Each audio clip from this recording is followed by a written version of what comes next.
This afternoon at Client's Garage, we're going to be reviewing a problem with an XR70R dirt bike that's popping out of gear and back into neutral. This is a 2002 model.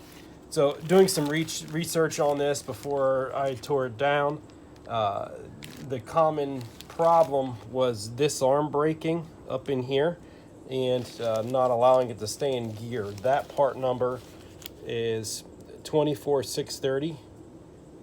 GB4602. On this particular dirt bike, unfortunately, that was not the issue. It was with this arm right here. It was broken off, and that's part number 24430 GW8710. So you can see here, the part just physically fatigued and broke off. This part I found down inside the motor. Fortunately, it didn't jam up in the gears and cause any major issues. But this part is slightly different than the original.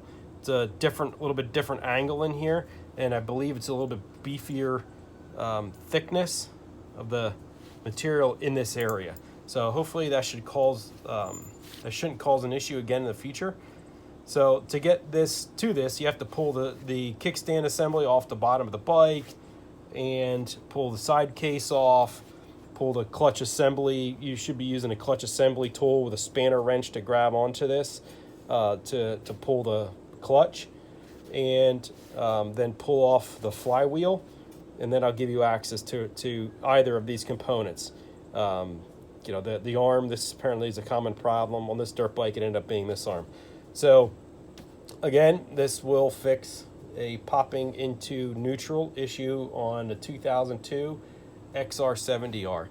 I'm not going to go into the full teardown and reassembly. There's a bunch of other videos out there on YouTube that can show you exactly how to do that. So as always, have fun, stay safe.